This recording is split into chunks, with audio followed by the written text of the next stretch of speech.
السلام علیکم ورحمۃ اللہ وبرکاتہ۔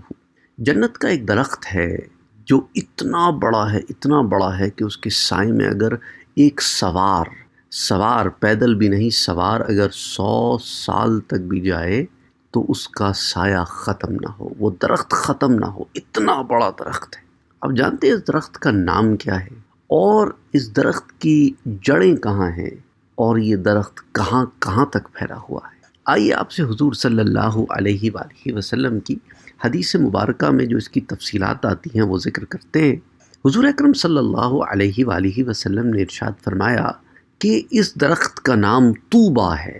توئے واو بے کے اوپر کھڑا الف اور یہ طوبیٰ ہمارے ہاں بعض لوگ اپنی بچیوں کا نام بھی رکھتے ہیں، تو وہ اسی درخت طوبیٰ کی نسبت ہے۔ تو طوبیٰ جنت میں ایک درخت ہے، اور میرے نبی نے فرمایا صلی اللہ علیہ وآلہ وسلم، اس درخت کی جڑ میرے گھر میں ہے اور ٹہنیاں جنت کے ہر محل کے اوپر سایہ کر رہی ہیں۔ سوچو کتنا بڑا درخت ہوگا کہ میرے نبی صلی اللہ علیہ وآلہ وسلم کے گھر میں اس کی جڑ ہے اور اس کی ٹہنیاں ساری جنت میں پھیلی ہوئی۔ وہ کیسا درخت ہوگا، جبکہ ہم جانتے ہیں کہ جنت ایک یونیورس ہے، اس پوری چیز کو ہم کمپریہنڈ بھی نہیں کر پاتے۔ ہر شخص کے پلانٹ میں اس کی شاخیں آ رہی ہوں گی۔ اب اس کے کئی معنی ہو سکتے ہیں۔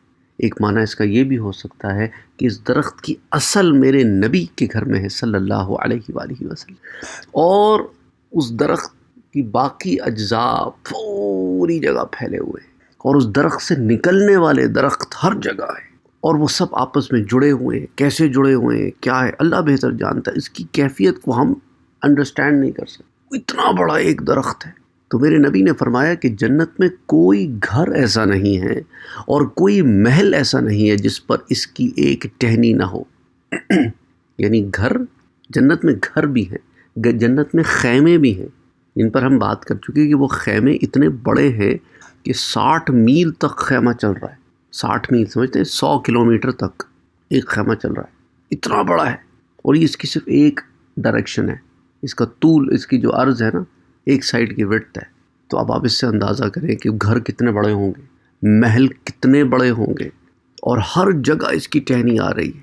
اور اس ٹہنی کی کیفیت یہ ہے کہ ہر ٹہنی پر تمام اقسام کے دنیاوی پھل ہیں۔ دنیا میں دیکھیں نا، جہاں سیب ہوتے ہیں وہاں دوسرے پھل نہیں ہوتے، بعض پھل صرف ٹراپیکل ریجن میں ہوتے ہیں۔ سب مینگو ہے، اب مینگو الاسکا میں تو اگ نہیں سکتا، مینگو کو اگنے کے لیے سرٹن جگہ چاہیے ہوتی ہے۔ اسی طرح انگور ہے، انار ہے، اسی طرح بعض ایسے پھل ہیں جن کو آپ نے کبھی نام بھی نہیں سنے ہوں گے، دیکھا بھی نہیں ہوگا، وہ پھل بھی اس دنیا میں موجود ہیں۔ پھر یہ ہمارے ہاں ایک جاپانی پھل ہوتا ہے، رائٹ، شریفہ ہوتا ہے۔ کتنے انواع و اقسام کے پھل ہیں، ہزاروں کی تعداد میں۔ اگر آپ صرف بیریز دیکھیں نا، بیریز تو کئی 100 قسم کی تو صرف بیریز ہیں۔ آپ نے کبھی گوس بیری کا نام سنا ہے، کیوی بیری؟ ہم نے تو بس بہت ہوا تو اسٹرابیری کا نام سنا ہوا ہے، بلو بیری، ریسبیری، بس یہ 2-4 نام سنے ہوئے، لیکن بہت ساری بیریز ہوتی ہیں جن کے نام سنے ہی نہیں، لیکن ایگزسٹ کرتی ہیں دنیا میں۔ تو سوچے دنیاوی پھل، ہر پھل دنیا کا اس کی ہر ٹہنی پہ ہوگا، اور ہر ٹہنی پر تمام دنیا کی کلیاں بھی موجود ہیں، سبحان اللہ۔ مگر اس ٹہنی کے پھل اور کلیاں دنیاوی پھلوں اور کلیوں سے زیادہ خوبصورت بھی ہیں، زیادہ عمدہ بھی ہیں، اور زیادہ تعداد میں بھی ہیں، اور وزن بھی اور دیکھ اور سارا کچھ ان کا مختلف ہے۔ اور میرے پیارے نبی نے یہ بھی فرمایا صلی اللہ علیہ وآلہ وسلم نے کہ طوبیٰ درخت میں انگور بھی لگے ہوئے ہیں۔ ہر خوشہ انگور کا اس کی لمبائی تمہاری 1 مہینے کی مسافت ہے۔ یہ انگور کے ایک خوشے کا عالم ہے، اور اس انگور کا دانہ پانی سے بھرے ہوئے مشکیزے کی مانند ہے۔ اتنا بڑا خوشہ ہے، اتنا بڑا خوشہ، سبحان اللہ۔ تو کسی نے عرض کیا رسول اللہ صلی اللہ علیہ وآلہ وسلم، کیا اس کا ایک دانہ مجھے، میرے گھر والوں اور میرے خاندان کو کافی ہوگا؟ یعنی دیکھیں نا، جنت میں بھی خاندان کا کانسیپٹ ہے، گھر والوں کا کانسیپٹ ہے، انسان کی ذات کا تو ہے ہی ہے۔ تو حضور نے فرمایا صلی اللہ علیہ وآلہ وسلم نے کہ بے شک ایک دانہ تجھے بھی کافی، تیرے گھر والوں کو بھی کافی، صرف یہی نہیں تیری قوم کے 10 لوگوں کے لیے بھی یہی ایک دانہ کافی ہے، ایک دانے میں تم سب کھا لو گے۔ سبحان اللہ۔ اور طوبہ درخت میں کھجوریں بھی ہیں، اور ہر کھجور مشکیزے کے برابر ہے، اور ہر 2 کھجوروں کا وزن ایک اونٹ جتنا ہے، اور ان کی کیفیت یہ ہے کہ وہ کھجور سورج کی طرح چمکتی ہے۔ سبحان اللہ۔ آپ نے کبھی دنیا میں شائنی پھل دیکھیں کیسے شائن کرتے ہیں؟ تو سوچے سورج کی سی اس میں چمک ہو تو کیا عالم ہوگا۔ تو جنت ہی کی آنکھ چاہیے جو اس چمک کو برداشت کر سکے، دنیاوی آنکھ تو اس چمک کو برداشت بھی نہیں کر سکتی۔ پھر میرے نبی نے فرمایا صلی اللہ علیہ وآلہ وسلم نے، اور میرے نبی نے فرمایا کہ اس میں مختلف قسم کے پھل ہیں، سیب، انار، آڑو، خوبانیاں، ہر 2 پھلوں کا وزن اونٹ کے برابر ہے۔ اونٹ کا جو بوجھ ہوتا ہے نا، اونٹ کا جو ویٹ ہوتا ہے اتنا ہے، اور اس درخت کو پیدا کرنے والے کے علاوہ اس کے اوصاف حقیقتاً کوئی بھی نہیں جانتا۔ میرے نبی نے اتنا سب کچھ بتانے کے باوجود بھی یہ کہا کہ یہ اس کی ساری کوالٹیز نہیں ہیں، اس کی ساری کوالٹیز، اس کی ساری پراپرٹیز، اس کی ساری تفصیلات صرف میرا رب جانتا ہے اور کوئی نہیں جانتا۔ اور جنت میں ہر مومن کے لیے اس درخت کی ایک ٹہنی ہوگی، اور اس کا نام اس ٹہنی پر لکھا ہوا ہوگا۔ سبحان اللہ۔ کبھی ایسے بھی درخت دیکھیں آپ نے، آپ کے گھروں میں بھی باغیچے ہوں گے کہ آپ کے درخت پہ آپ کا نام لکھا ہو، آپ ٹیگ لگا دو تو اور بات ہے، لیکن درخت پر نام نہیں لکھا ہوتا۔ یہاں تو درخت پر مومن کا نام لکھا ہوگا، یعنی اہتمام تو دیکھیں نا، رب کے ہاں جنتی کا اہتمام تو دیکھیں، تو پھر کون نہیں چاہے گا ایسی جنت میں جانا۔ ہر ٹہنی پہ جنتی کا نام لکھا ہے جو اس جنتی کی ٹہنی ہے، اور اس ٹہنی پر ہر قسم کے پھل موجود ہوں گے، حتیٰ کہ وہ گھوڑوں کو اپنی زینوں کے ساتھ، اونٹوں کو اپنی نکیلوں کے ساتھ، اور خدمتگار مردوں اور عورتوں کو اٹھائے ہوئے ہو۔ یعنی اس درخت پر صرف پھل ہی نہیں ہے، صرف کلیاں ہی نہیں ہیں۔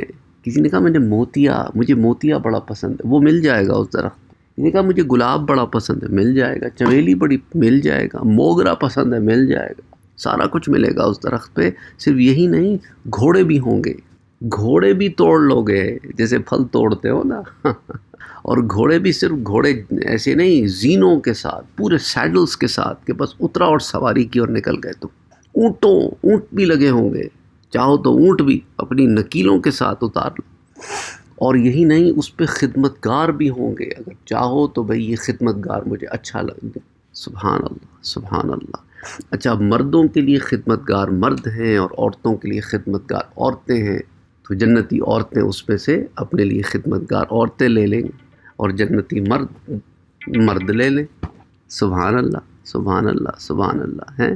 اچھا، اسی پہ اکتفا نہیں ہے، ہر شاخ میں زیور بھی ہیں، ہار ہیں، کنگن ہیں، انگوٹھیاں ہیں، تاج ہیں، اور اشیاء خرد و نوش سے بھرے ہوئے ٹوکرے بھی ہیں۔ یہ جو ڈیلی یوزج کی چیزیں ہوتی ہیں نا، ٹوکروں میں بھری رکھی ہوں گی، چاہو تو یہ ٹوکرا توڑ لیا، یہ لے لیا۔ I mean think about it کہ وہ کیا ہوگا، وہ ایک ٹہنی پہ کیا کیا ہوگا، اور وہ درخت پہ لگا ہے، اور وہ کیسا درخت ہے کہ ہر شے ہے اس پہ، اس کے اوپر جاندار بھی ہے، بے جان بھی ہے، اور لگا ہوا ہے۔ سبحان اللہ۔ یعنی آپ اس کو سمجھ نہیں سکتے، ایسا درخت ہے، اور یہ سب اس کی شاخ کے پتوں کی جگہ پر یہ چیزیں لگی ہوں گی، تو اس کی شاخ پہ پتوں کے بجائے یہ چیزیں بھری ہوں گی ہر قسم کی۔ اور جب بھی کوئی مومن نا ایک ٹوکرا اس میں سے توڑے گا نا، تو اس کی جگہ 2 ٹوکرے اور آ جائیں گے، اور اگر ایک پھل توڑے گا نا تو اس کی جگہ 2 پھل اور لگ جائیں گے، کیونکہ جنت میں کوئی چیز ختم نہیں ہو سکتی، جنت میں کسی چیز میں کمی نہیں ہے۔ سبحان اللہ، سبحان اللہ، سبحان اللہ۔ اور یہی نہیں، یہ جو طوبہ درخت ہے نا، اس کے نیچے بہت سے میدان ہیں، بہت سے میدان ہیں۔ تو سوچے کتنا بڑا درخت ہے کہ 100 سال تک اس کے سائے میں اگر کوئی سوار 100 سال تک چلتا بھی رہے نا تو مسافت ختم نہیں ہوگی۔ سبحان اللہ۔ اور ان میدانوں کی کیا کیفیت ہے وہ میں آپ کو اگلی دفعہ بتاؤں گا انشاءاللہ تعالی۔ السلام علیکم ورحمۃ اللہ وبرکاتہ، کہ ان میدانوں میں کیا کیا کچھ ہے۔